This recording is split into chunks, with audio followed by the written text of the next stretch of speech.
characteristics and relevance of Wabi-Sabi today. You could spend a lifetime in the company of Japanese people and never hear the term Wabi-Sabi. If you open Korean, the most authoritative Japanese dictionary available today, Wabi-Sabi is nowhere to be found. There are long entries for the individual words wabi and sabi, but none for the combined term. It does exist in the spoken language, and there are a small number of books in Japanese about it, but generally it lives in hearts and minds rather than on paper. I can't even remember when I first came across it. It's as if I internalized the philosophy of Wabi-Sabi by osmosis during my time in Japan. If you ask a Japanese person to explain Wabi-Sabi, they'll most likely recognize it, but will, as I've said, struggle to formulate a definition.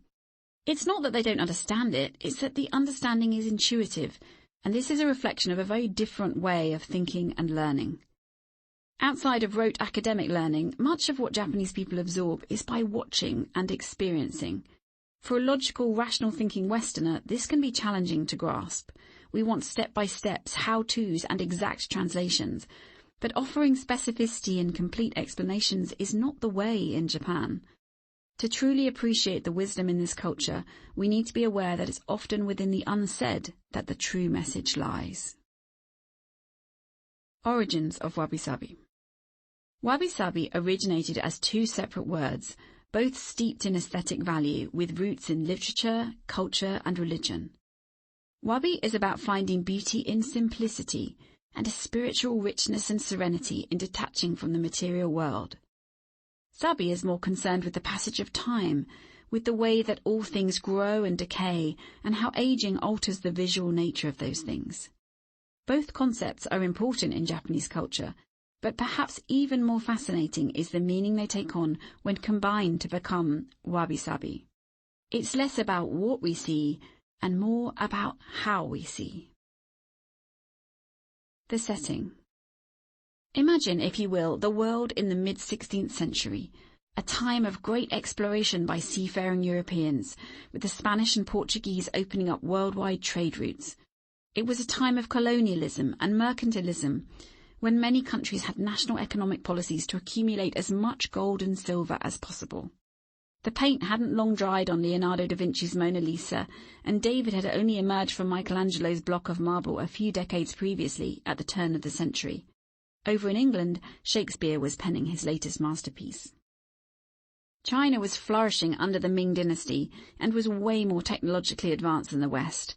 It was also very cultured, with rumours that Chinese government officials were encouraged to compose poetry and practice calligraphy between official meetings.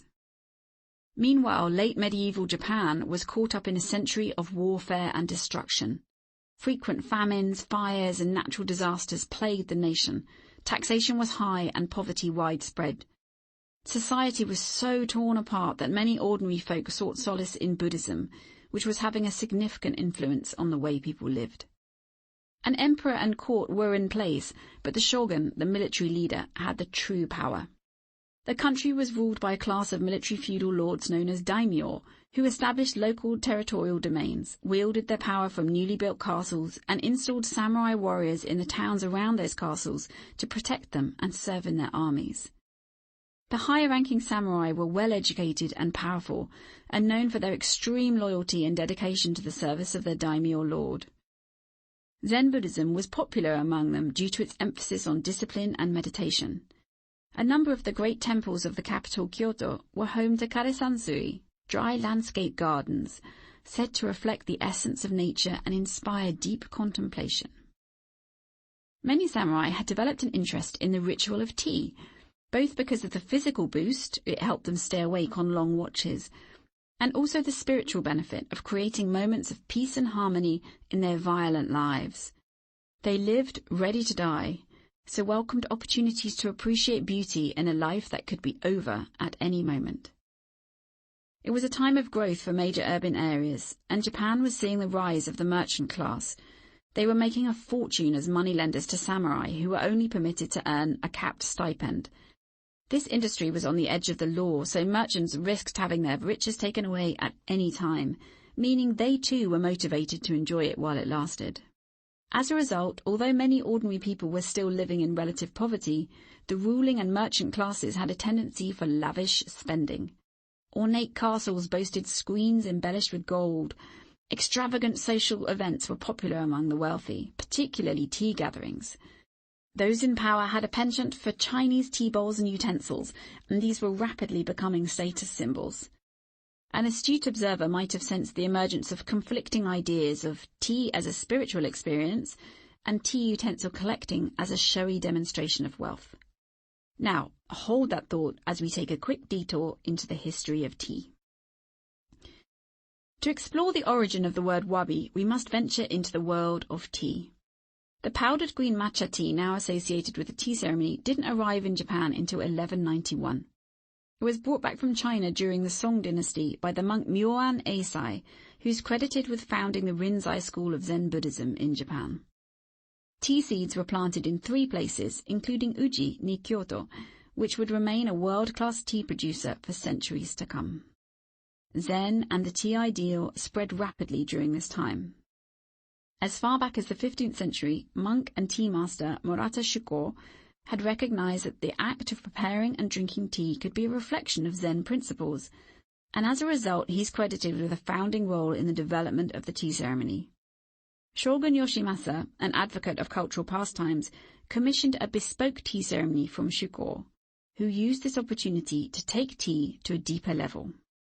According to Okakura Kakuzo in his seminal essay The Book of Tea, Japan would soon raise the cult of teaism into a religion of asceticism, founded on the adoration of the beautiful among the sordid facts of everyday existence.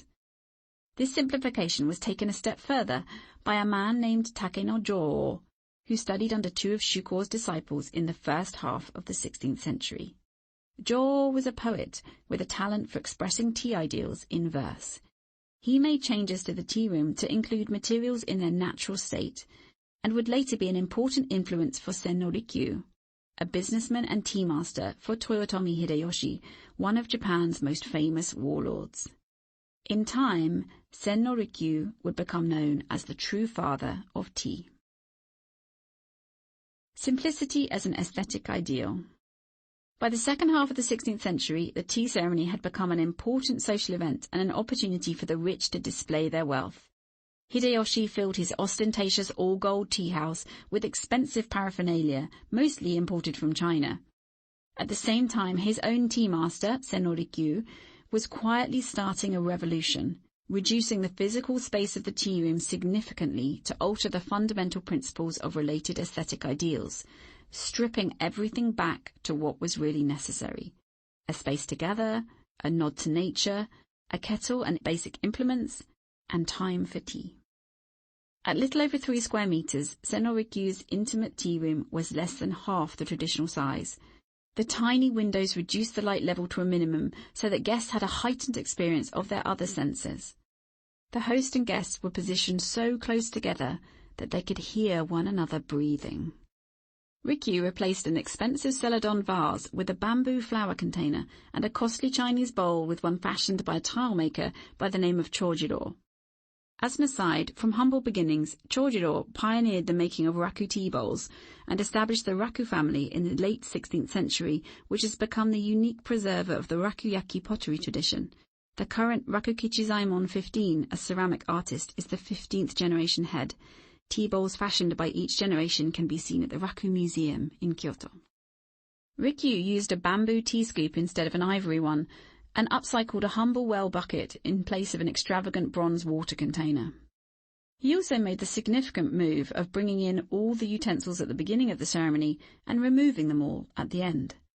This kept the room clear and simple, allowing the guests to settle their attention on the act of making tea, the delicate natural beauty of the carefully chosen seasonal flowers, and the thought-provoking poetic calligraphy in the alcove. It was all about the shared experience in that particular moment. In one fell swoop, Rikyu changed the culture of tea from worshipping wealth to worshipping simplicity, and the contrast with Hideyoshi's aesthetic choices could not have been more stark. It was a bold and radical step away from tradition and the general view of what was desirable. In a time of austerity among the masses, Rikyu railed against the prevailing culture of excess in the ruling classes, bringing aesthetics back to basics, to the simple aesthetic beauty that inspired reflection on the nature of life itself. The origins of Wabi.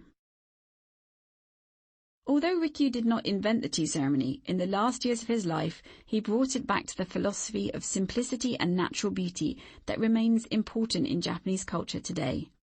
Rikyu's tea came to be known as Wabi tea. The word wabi means subdued taste. It originally had linguistic connections to poverty, insufficiency, and despair from the verb wabiru, to worry or pine, and the related adjective wabishi, which means wretched, lonely, or poor. As such, it was reflected in Japanese literature many centuries before Rikyu's time, for example in the 8th century Manyoshu, which means collection of 10,000 leaves, and is the oldest existing collection of Japanese poetry, and also in Kamono Chomei's famous short work Hojoki, An Account of My Hut, written in 1212, and in the poetry of Fujiwara no Teika, who lived from 1162 to 1241. But it was with Rikyu's tea ceremony that wabi came to represent the aesthetic value of simplicity. As an aesthetic term, the beauty of wabi is in its underlying tone of darkness, its sublime beauty in amongst the harsh realities of life. As Buddhist priest Kenko wrote 7 centuries ago, should we look at the spring blossoms only in full flower, or the moon only when cloudless and clear? Beauty is not only evident in the joyous, the loud, or the obvious. Wabi implies a stillness with an air of rising above the mundane. It's an acceptance of reality and the insight that comes with that. It allows us to realize that whatever our situation, there is beauty hiding somewhere. Wabi can describe the feeling generated by recognizing the beauty found in simplicity. It's a sense of quiet contentment found away from the trappings of a materialistic world. Over the years, tastes have changed, and there are many decorative tea utensils available these days, but the wabi ideal remains part of the philosophy of tea in Japan. Ultimately, wabi is a mindset that appreciates humility, simplicity, and frugality as roots to tranquility and contentment. The spirit of wabi is deeply connected to the idea of accepting that our true needs are simple, and of being humble and grateful for the beauty that already exists right where we are. The origins of Subbie. The word Subbie means patina, antique look, elegant simplicity. The same character can also translate as tranquility. The adjective sabishi means lonely, lonesome, or solitary. The essence of Subbie permeated much of Matsuo Basho's haiku, penned in the 17th century and still loved all over the world for its haunting beauty. There also exists the verb sabiru, with a different logograph but the same reading.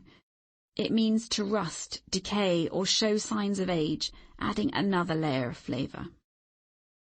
Over time, the word Subbie has come to communicate a deep and tranquil beauty that emerges with the passage of time. Visually, we recognize this as the patina of age, weathering, tarnishing, and signs of antiquity. Subbie is a condition created by time, not the human hand, although it often emerges on quality objects that were originally crafted with care. It's interested in the refined elegance of age. It is beauty revealed in the processes of use and decay, such as the dull shine in the worn grain of a well-loved farmhouse kitchen table. In his thought-provoking classic, In Praise of Shadows, celebrated author Junichiro Tanizaki noted how Japanese people find beauty in Subbie, saying, "We do not dislike everything that shines, but we do prefer a pensive lustre to a shallow brilliance, a murky light that, whether in a stone or an artifact, bespeaks a sheen of antiquity. We do love things that bear the marks of grime, soot, and weather, and we love the colours and the sheen that call to mind the past that made them." Although Subbie is concerned with how the passage of time manifests itself physically in objects, as with so much of Japanese aesthetics, its deeper meaning hints at what is hidden beneath the surface of the actual item that we see. It's a representation of the way all things evolve and perish, and can evoke an emotional response in us, often tinged with sadness, as we reflect on the evanescence of life. Subbie beauty reminds us of our own connection with the past, of the natural cycle of life and of our very own mortality. The birth of Wabi-Sabi. It is a Wabi heart that recognizes Sabi beauty, and the two have gone hand in hand for many generations. The essence of their teaching stretches back through the centuries, but the conjoined term Wabi-Sabi has only emerged as a recognized term within the past 100 years or so, as a result of a desire to understand what lies beneath the psychology of Japanese people. A label was needed for what people had always known. Wabi-Sabi simultaneously lives on the edge of people's consciousness and deep in their hearts. My friend Setsuko, now in her 70s, said she'd never uttered the word Wabi-Sabi out loud until I asked her about it, even though it's part of the essence of who she is, and she has an immediate sense of what it means to her. Wabi-Sabi goes beyond the beauty of any given object or environment to refer to one's response to that profound beauty. Wabi-Sabi is a feeling, and it's intangible. One person's Wabi-Sabi is not the same as another's because each of us experiences the world in different ways. We feel Wabi-Sabi when we come into contact with the essence of authentic beauty, the kind that is unpretentious, imperfect, and all the better for that. This feeling is prompted by a natural beauty, that which is austere and unadorned. The closest term we have for this response in the English language is aesthetic arrest, as hinted at by James Joyce in his novel A Portrait of the Artist as a Young Man. Joyce wrote, "The instant wherein that supreme quality of beauty, the clear radiance of the aesthetic image, is apprehended luminously by the mind, which has been arrested by its wholeness and fascinated by its harmony, is the luminous silent status of aesthetic pleasure, a spiritual state very like that cardiac condition which the Italian physiologist Luigi Galvani called the enchantment of the heart."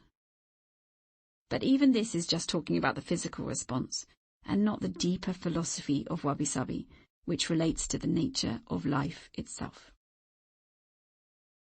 Life lessons inspired by Wabi-Sabi. Wabi-Sabi is deeply connected to the kind of beauty which reminds us of the transient nature of life.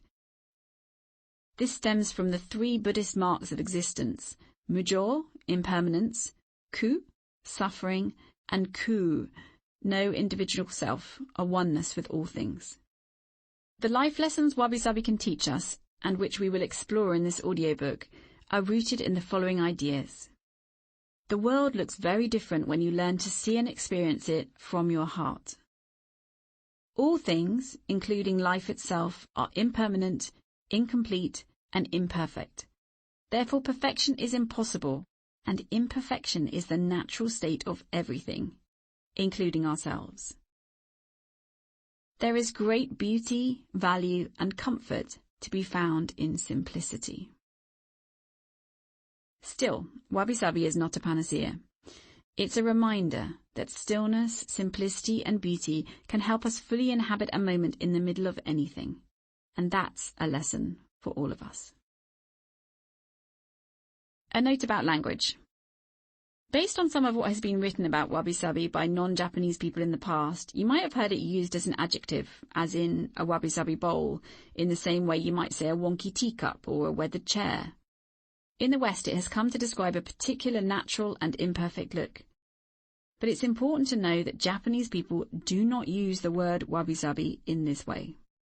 At a stretch, you might get away with saying something has an air of Wabi-Sabi or gives you a feeling of Wabi-Sabi, but the term itself, at least in the original Japanese, does not describe the external look of an object. Rather, it conveys the impression you're left with after an encounter with a particular kind of beauty, which may be visual but could be experiential. An ex-professor I talked to singled out the appreciation of moss in the garden of an old temple as a time that he gets a feeling of Wabi-Sabi. For a taxi-driving saxophonist I met, it's when he plays the blues. For others, it was in the context of the tea ceremony. It varies from person to person because we're all moved by different things. But the moment this feeling arises, a knowing, a connection, a reminder of the evanescent and imperfect nature of life itself, then Wabi-Sabi is present. The meaning of words often shifts when they're brought into other languages, so if you've been using Wabi-Sabi as an adjective and it helps you to treasure imperfection and a simple life, then it's not something to fret about.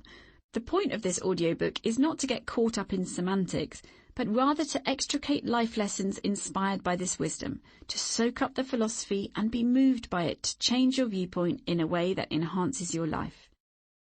Indeed, it's not to say we can't use the concept of Wabi-Sabi to inspire the way we arrange our homes to honour simplicity, nature and beauty. We can, and we'll go into this in depth in Chapter 2. But if we pigeonhole Wabi-Sabi simply as a desirable lifestyle or design trend, we miss the real opportunity offered by this deep and intuitive way of experiencing the world.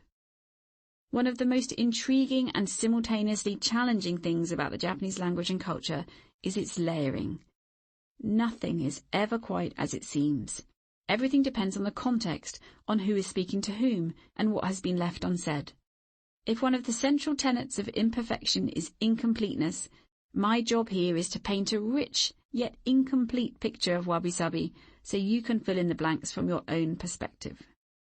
In some parts of this audiobook, I will speak purely of Wabi-Sabi. In others, I will bring in related concepts from Japan that contribute to a simpler yet richer way of life.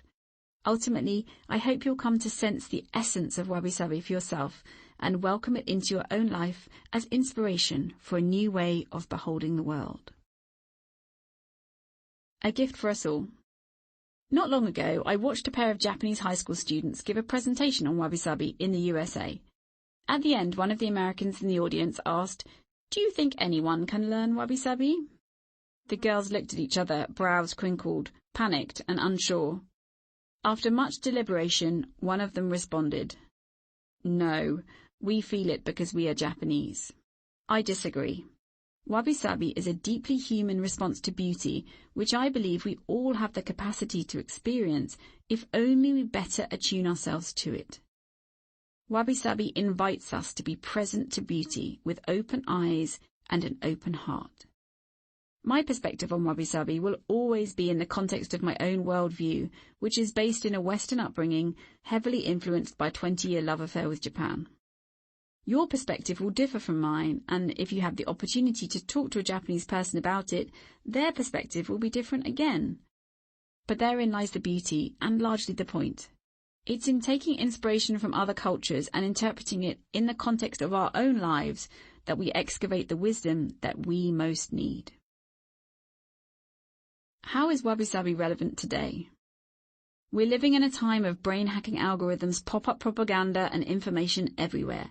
From the moment we wake up to the time we stumble into bed, we're fed messages about what we should look like, wear, eat and buy, how much we should be earning, who we should love and how we should parent.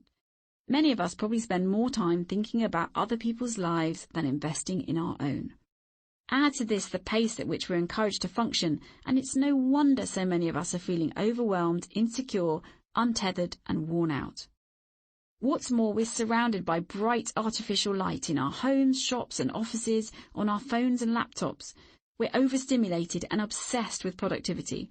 It's playing havoc with our nervous systems and ability to sleep. We're paying the price of having banished the calming shadows and rich texture from our lives in favour of speed and efficiency. Our eyes and hearts are weary. While powerful and valuable in many ways, social media is turning us into comparison addicts and validation junkies. We interrupt precious moments to take a picture and post it, then spend the next hour checking how much approval we've received from people we hardly even know.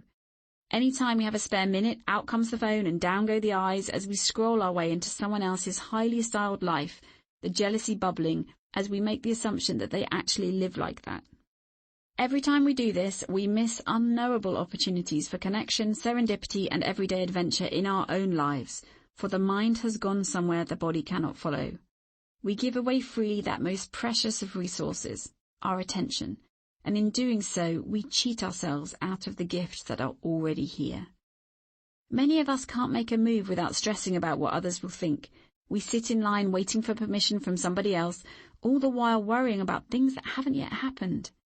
We tell ourselves stories about our limits, downplaying where we measure up and overplaying where we fall down. When we dare to imagine following our dreams, we're surrounded by so many manicured images of success we start wondering whether there's any room left for us. Countless broken dreams lie scattered across the world for no reason other than someone compared themselves to someone else and thought, "I'm not good enough." The upshot of this crisis of confidence is, at best, inertia. Somewhere along the line, someone started a rumour that happiness lies in the accumulation of things, money, power and status, all the while looking young, pretty and skinny, or young, handsome and strong. But when we measure our lives with other people's yardsticks, opening ourselves up to the tyranny of should, we put ourselves under immense pressure to achieve and do and own stuff we don't really care about. This desire for more affects our behaviour, our decision-making, and the way we feel about ourselves, not to mention the impact on our planet. Whatever we have or become, it's not enough, or so we're led to believe. And here's the real irony. What we outwardly push for is often very different to what we inwardly long for. We've come to a point where we need to pause, take a look around, and decide for ourselves what really matters. Wabi-Sabi can help us do this, which makes this centuries-old teaching more relevant than ever today. A new way. What we need right now is a new way of seeing the world and our place within it. We need new approaches to life's challenges. We need tools for intentional and conscious living and a framework for deciding what really matters to us so we can move on from the constant desire for more, better, best. We need to find ways to slow down so life doesn't rush right past us. We need to start noticing more beauty to lift our spirits and keep us inspired. We need to give ourselves permission to let go of judgment and the endless pursuit of perfection. And we need to start seeing each other and ourselves for the perfectly imperfect treasures that we are. All of this that we so desperately need can be found in the philosophy of Wabi-Sabi. Not because it solves the surface problems, but because it can fundamentally shift the way we see life itself. Wabi-Sabi teaches us to be content with less, in a way that feels like more. Less stuff, more soul. Less hustle, more ease. Less chaos, more calm. Less mass consumption, more unique creation. Less complexity, more clarity. Less judgment, more forgiveness. Less bravado, more truth. Less resistance, more resilience. Less control, more surrender. Less head, more heart. Wabi-Sabi represents a precious cache of wisdom that values tranquility, harmony, beauty, and imperfection, and can strengthen our resilience in the face of modern ills. Importantly, accepting imperfection doesn't mean having to lower standards or drop out of life. Letting go of what you think should be does not mean giving up on what could be. It means not judging yourself for being who you are, perfectly imperfect, at once uniquely you and just like the rest of us. Put simply, Wabi-Sabi gives you permission to be yourself. It encourages you to do your best, but not make yourself ill in pursuit of an unattainable goal of perfection.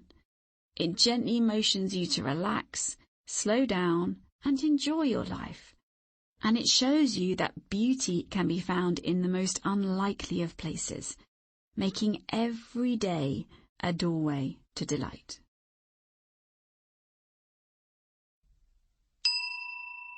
Chapter 2. Simplifying and Beautifying. Given Japan's mountainous nature, with forests, fields and agricultural land covering some 80% of the country, it's no surprise that the nation's urban areas are crowded. Tokyo has a population of over 13 million, with more than 6,000 people per square kilometre.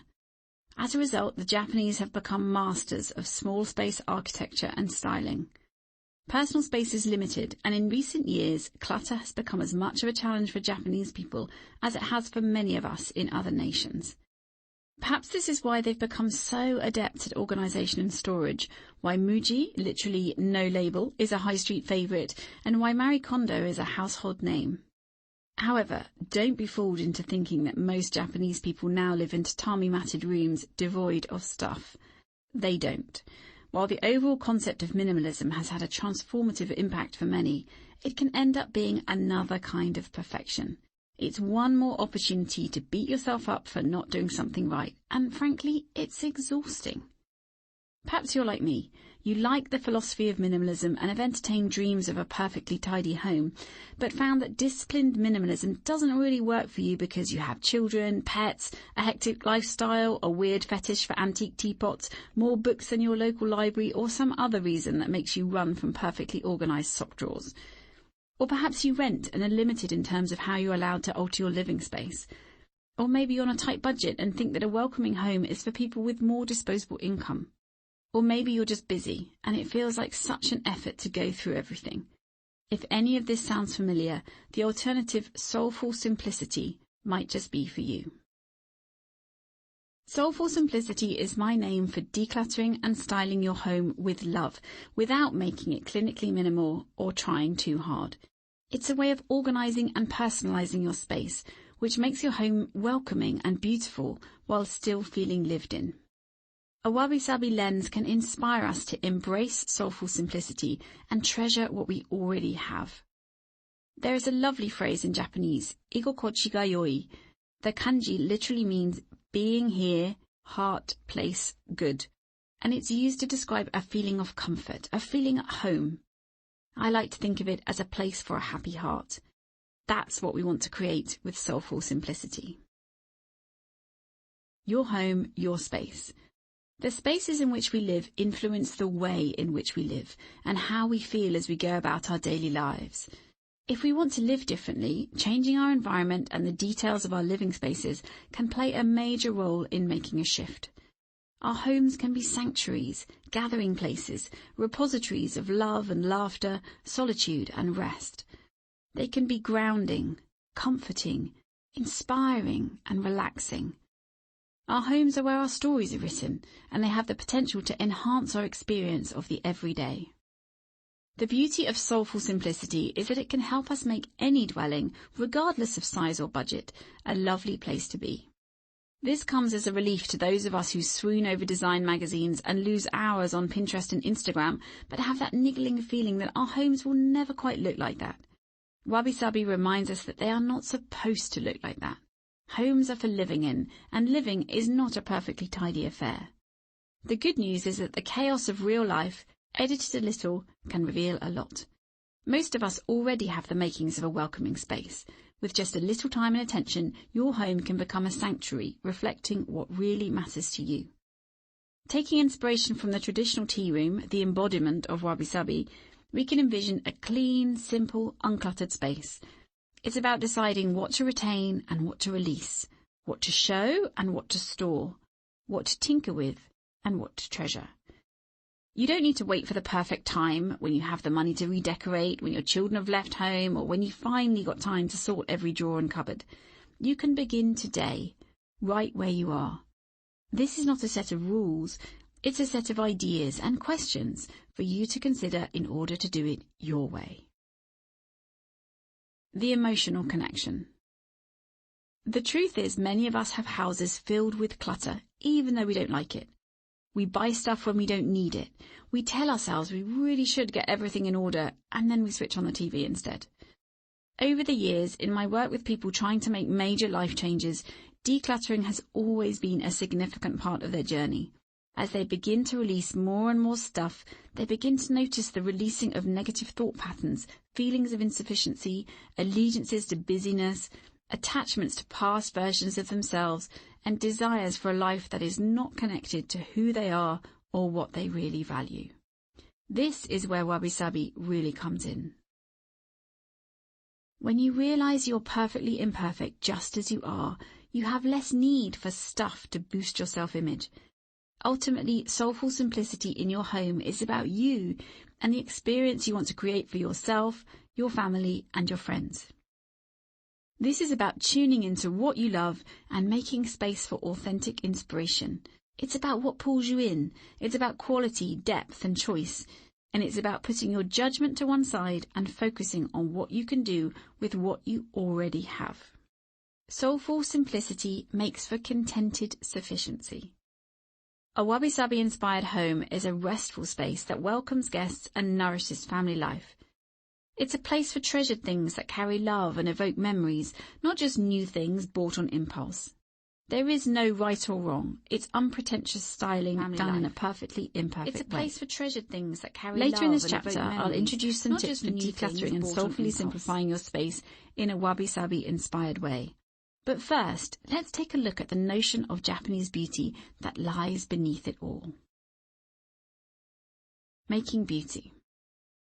If you were to put your nose against the glass and peer through the window of the old shed studio, you might see Makiko Hastings at her potter's wheel, sitting on a wooden chair, flecked with slip and marked with the ghostly fingerprints of an artisan at work. You'd notice her shoulders rise and fall in gentle rhythm as she ushers the clay into shape. On the shelves behind her, you'd see rows of drying pieces, each handcrafted with love and her innate sense of beauty. I first came to know Makiko's work 7 years ago when I bought a set of the bird-shaped chopstick rest that she'd made to raise funds for victims of the Great East Japan earthquake back in 2011. In all, she made over 1,000 ceramic birds to support the residents of the town of Minami Sanriku, which was 70% destroyed by the tsunami that followed the earthquake. Makiko has had her own share of challenges over the years, but she's come out of the other side with a deep appreciation for her family and for her creativity. These days, Makiko crafts each of her pieces with individual care for her online shop and trade customers. Asked about her aesthetic choices, she explains how simplicity in one area allows for detail in another. One example is a set of dinner plates she was recently commissioned to make for the head chef of a local restaurant. Unusually flat, they have an exquisite cobalt glaze, which varies slightly from plate to plate, giving each diner a unique visual experience of their food. Beyond her consideration of the form, decoration and colour, Makiko sees her plates as a receptacle not just for food, but also for memories. Crucially, she believes that the customer completes the beauty of each piece by using and treasuring it. And therein lies a really important observation. Japanese beauty is discovered in the experiencing, not just the seeing. Deconstructing Japanese beauty. There's no single agreed set of terms to define Japanese beauty, so I've curated the most popular ideas with the aim of making it easily translatable into your life. On the surface of Japanese beauty, there is taste, the visual, and beneath it is flavour, the experience. Consider for a moment some of the things we might associate with beauty in Japan. The striking elegance of a maiko, a trainee geiko or geisha from Kyoto, in her sumptuous chartreuse silk kimono, paired with an intricately embroidered scarlet obi sash.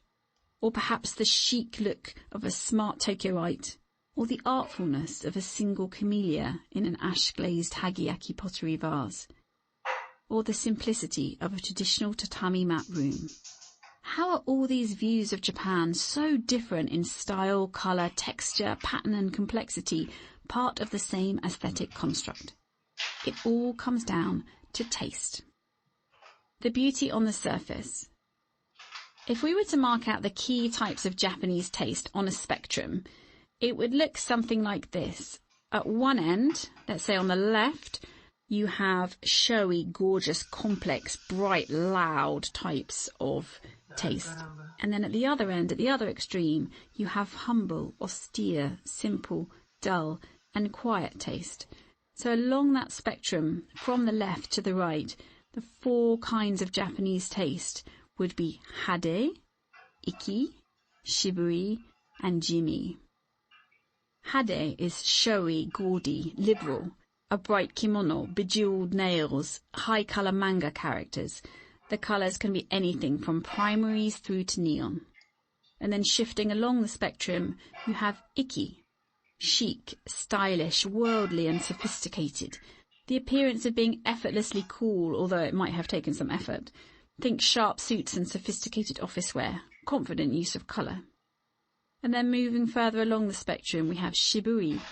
Sometimes translated as austere, subdued, subtle or restrained, although to the Japanese the word is more complex, suggesting quietness, depth, simplicity and purity.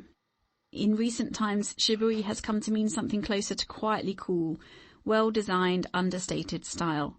In terms of colours, it suggests dark, rich and deep, often with some neutrals and a hint of a dusty accent colour, like the palette of a hydrangea. And then to the far right we have Jimmy, which literally means earth taste or earth flavour, sober, conservative, unobtrusive. It's neutral, beige or dull grey tones, and if it's patterned, it would be a low contrast all over plain design. There's a place for elegance in each of these tastes, Hade, Iki, Shibui, Jimmy, but they look very different on the surface, and they can also be used to describe attitudes. Where does Wabi-Sabi fit in? For some time now, the term Wabi-Sabi has been used in the West as an adjective to describe a particular taste. It has come to represent a natural, rustic look, which honours imperfection, organic materials, textures and character. In terms of colours, think subtle shades of nature, earth tones, greens, blues, neutrals, greys, rusts. I love objects with characteristics like these. I'm drawn to them, and I decorate my home with them. But they are not Wabi-Sabi in the deep sense that we have been discussing. My guess is that this shift in meaning happened some time ago when some daring foreigners, intrigued by Wabi-Sabi, sought to get to the heart of the matter. I imagine the kindly Japanese people they asked about it perhaps couldn't find the right words, so instead they pointed to things like a simple bowl, a tea ceremony room or a withered leaf, things that they associate with the experience of Wabi-Sabi, but that are not intrinsically so. As a result, we've come to a curious place where many of us non-Japanese are familiar with Wabi-Sabi as a name for a particular look, a look that celebrates imperfection and the mark of time, rather than appreciating its powerful depths. To avoid confusion and for want of a single Japanese word, I will use the term Wabi-Sabi-esque to describe this particular kind of visual taste on the surface, in contrast to the philosophical Wabi-Sabi as an experience of the essence of beauty in the depths. Here are some of the terms most commonly used to describe the Wabi-Sabi-esque look.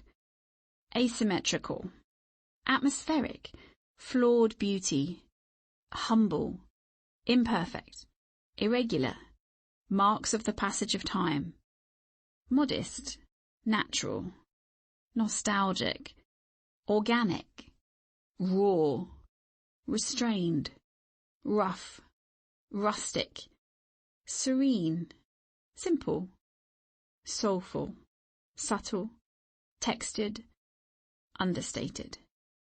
If we were then to add this Wabi-Sabi-esque to the taste spectrum that we've been talking about, I think it would sit somewhere on the right between Shibui and Jimmy, although exactly where it sits is, of course, a matter of taste. What's your natural style? Take a moment to consider where your natural taste would lie on that spectrum. To help you identify this, take a look around your own home and think about the kind of spaces that inspire you.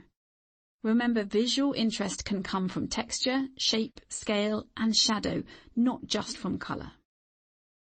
If your taste is Hade or Iki, so from the left-hand side of the spectrum, Wabi-Sabi-esque style can add a little calm and serenity and help you reconnect with nature.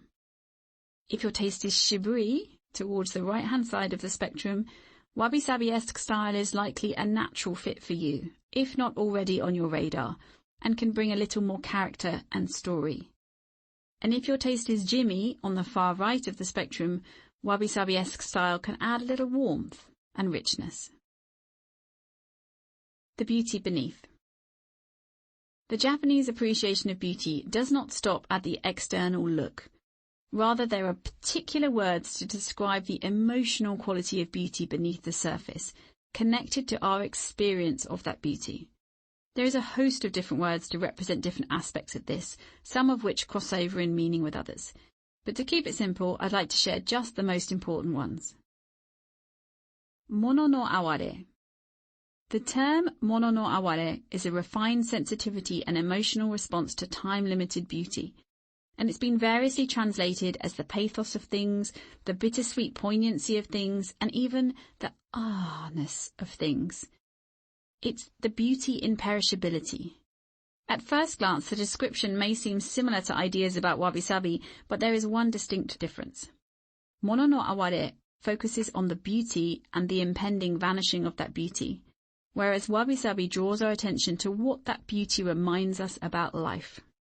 When Japanese people use metaphors to describe each term, they'll often reference the fleeting beauty of the delicate blooming pink cherry blossom just before it falls, when alluding to mono no aware. But for Wabi-Sabi, they would be more likely to speak of a fallen autumn leaf. Yugen. The term yugen refers to the depth of the world as seen with our imagination. It has been likened to the beauty of grace, of mystery, and of realizing we're a small part of something so much greater than ourselves. Yugen is considered one of the most important principles of traditional Japanese no drama.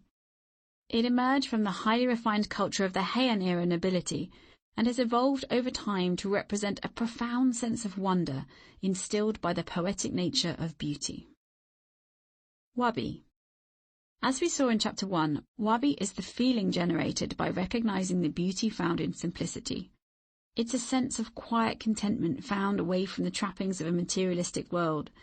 The spirit of wabi is deeply connected to the idea of accepting that our true needs are quite simple, and of being humble and grateful for the beauty that already exists right where we are.